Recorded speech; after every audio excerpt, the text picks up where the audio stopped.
What's happened not just to Darrel Rundus, but to hundreds and thousands. And look, and I don't care if you're a Christian. I don't care, if you're just an activist, you're an atheist, whatever. I believe in free speech. I don't care if you're all for gay and lesbian rights. As a Christian, maybe I don't particularly agree with that, but I would encourage you to exercise your right to free speech. That's what this country was. But a lot of those groups want to shut down your speech, and that's wrong. Finish the story. I just keep marveling. There, one by one, the Texas State Fair officials round us up. We come back to what's clearly public property outside the gates of the fair, and they threaten to arrest us.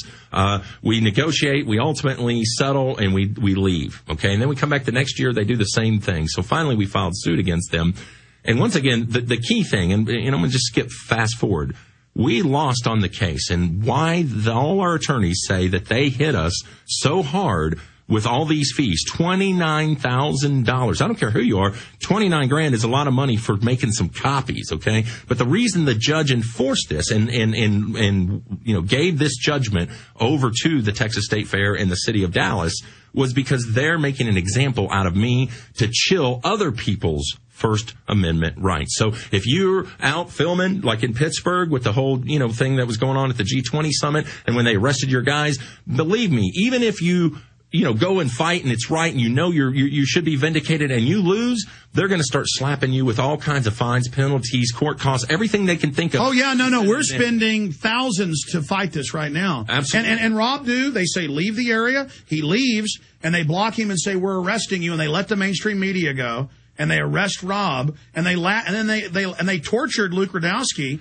The military did. That's the level that this country has been degraded to. They don't care about you. They don't care about me. Wake up, America. Wake up, Christians in particular. Stand up for righteousness. Stand up for what's good and what's right. And I've got people telling me it's okay to tase a 10-year-old. That's just sick, man. Where is this country falling to? Yeah, notice that. Why is it all okay now, but it wasn't okay in the past? Now, give out some of the websites where people can read about the court case. Well, they could probably just pick it up online at Google. If they just type in Darrel Rundus, Texas State Fair, the documents will come up because it's a matter of public record that the judge awarded $29,000. Now, keep in mind, this isn't legal fees, Alex. This isn't money we paid to an attorney. This is just for copies of the documents that we requested when we were doing discovery, when, each attorney has to, exchange what information they have to enter into evidence. So supposedly they made $29,000 worth of copies. I think I got the wrong job, man. I'm going to go work at Kinko's or something. That's great money. How big a stack of documents was it?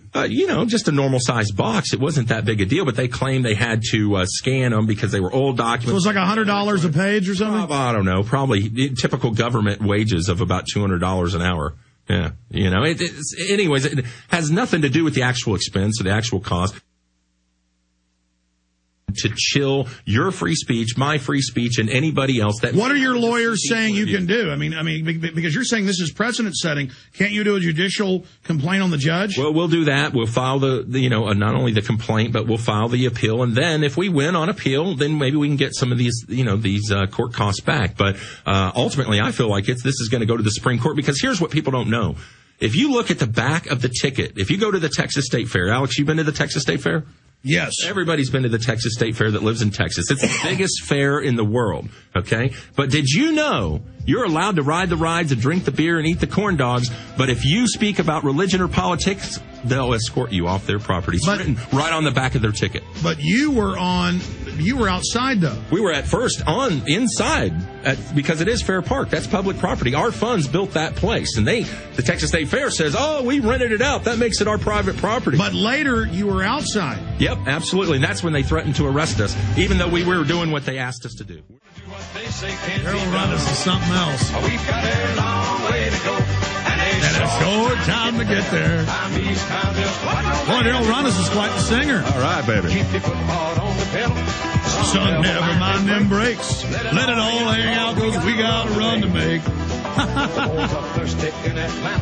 And this beer in Texarkana. All right, we'll quit torturing the listeners. I apologize. Hey, you got to have this is such a serious job, and you are the point on the tip of the spear. Oh, boy, tip of the spear. I coined that phrase for you. You love that, don't you? I know it's very fitting because it's true, but you got to have some fun. Laughing is still a good medicine, smiling and having a good time, enjoying the freedoms that we still have left. It's a good thing. You talked about how they're locking everything down. Mall of the America is going to have lockdown drills while people are in it. And now they're announcing metal detectors for malls. Just everything's turning into a giant prison. You know, a couple 100,000 die a year of car wrecks, tens of thousands from drowning, a couple dozen from mass shootings. But we've got to give up all our rights to stop the shooters. And then actually locking things down with the cops outside will allow the shooters to kill masses of people. It's all just a big illusion. They spin it with the media to make people afraid. God hasn't given us a spirit of fear, but of love and of power and of sound mind. Think clearly, people. Wake up and see the truth for what it really is. These people are mass illusionists. I mean, how many times have you ever been to a magic show and you swore the guy really levitated, the guy really walked on water, the guy really did these things that you saw with your own two eyes, and you could swear it was true, it was real, it was tangible, it was something you could touch and smell and actually feel. But you know what? It was all just an illusion. And that's really what's going on in this country with the evil empire. The fall of the republic is incrementally being increased over and over, day by day. Because they know incrementalism is very hard to counter unless we have the long view of history and don't expect instant results. Just do the right thing, stand up, don't give up the field, don't give up, take action. And that's why last week the House committee passes the bill. They have the 311 votes. It's going to pass the House for an audit of the Fed. The Senate may gut it later, but the idea has started. People know the Federal Reserve is the real power. These climate documents getting leaked. I mean, these are major victories showing our enemies are not invincible. Well, not just that, but, you know, it's going to vindicate Ron Paul because so many of his skeptics and critics, they say, oh, Ron Paul, he's never passed any meaningful legislation. His whole time in Congress, he's never really done anything impactful. Well, I tell you something, there's probably nothing, absolutely nothing more impactful we could do than to expose the Fed. Well, plus, he's always been there injecting real issues. Well, just bringing it to the surface, telling people the truth. Look at all those congressional committees where he grills people about the truth, the Bernackes of the world and so on, the Geithners, and at least for the public's sake, can see and reveal the truth so that people may be able to... Well, see, that's another lie of the government. They say, we want politicians that can get things done. What, run the guillotines faster? No, the founders wanted gridlock. They wanted to control government, not let it grow like a cancer. Darrell, I want to go to a bunch of calls and get into other issues, but tell people about 10 and Win. You've now had the contest. Yeah, Friday the 13th was the date we gave away the $20,000. And get this, you know how many calls it took me? One. Just one call. I'm shocked. If I was a betting man, I would have lost because I would have told you probably to take 20, 30, 40, 50 calls. But the very first woman, Beth Morse, hello, Beth, if you're listening, on the very first call, named all 10 commandments in 17.5 seconds. She won $20,000. And to answer the two most common questions that I'm asked about this, am I going to do it again? God willing, yeah, next year we'll do it again. I can't say exactly when, but it was successful. It was wonderful. It was fun. It was just such a privilege and an honor and a pleasure to be a blessing to somebody. This woman had multiple sclerosis, had just lost her car. Her husband hadn't worked for 2 years. I mean, we all know Ohio. Well, what a blessing for her. Yeah, absolutely. And that was the person you randomly called. Yeah, just, we had a computer generate, a name based on the people who had registered in the database, and we did it all live. There's a video. If you'll just go to Prayer Stop at YouTube, or actually just go to thegreatnews.com, and right on the front page you can watch the 10-minute video we did of the call with the winner. It was just such a blessing to even be a part of it. But I haven't seen the video. Does it start right at the beginning? It's probably in the middle of the call. I do a little preemptive stuff to tell people. Guys, cue it up to when he calls her. Yeah. Cue it up. Yeah, it'll take about 20 seconds. Where do people go? Thegreatnews.com. The video's right on the front page. You got so many sites. And you've also given us youdonews.com. We've been so busy, we haven't really done anything with it. People are uploading videos, they're getting posted, but we're going to be expanding that and using the great site you built for us. Yeah, and it's going to be powerful. In fact, I believe God's going to use it in a mighty way, Alex, to be that platform, that voice of the people. We're going to do it. I promise. You built it. You gave it to us.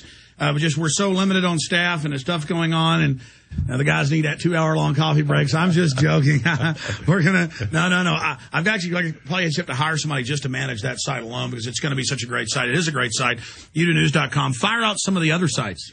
Well, the brand new thing, that's to answer the second question. Darrell, what are you going to do now? What are you doing next? And the big thing I'm doing now is a brand new ministry that we call Prayer Stop. It's real simple, it's straightforward, and very effective, but inexpensive outreach for churches and ministries. I mean, come on, let's think about it. With the economy and all the loss of... You're the guy that pioneered, you come in and get a free T-shirt or a gift card at the H-E-B or at the Safeway if they'll sign up for a newspaper. Right. If you've ever seen a guy in a store, retail or grocery store, at a show, a fair, a festival event, hawking newspapers, trying to get you to sign up for a subscription, give you a free gift card or a T-shirt or, something in exchange for a new sign-up for a subscription. I started that about 20 years ago, and now I'm taking that same concept to the streets, and we're going to set up what we call prayer stops. They're little portable kiosks that people can take wherever they go. They can set them up at bus stops or train stops. They can set them up at the post office, out on the crosswalk in front of the school. They may not let people pray in school, but we can set up a prayer stop right on the street corner outside that school and start praying for those kids.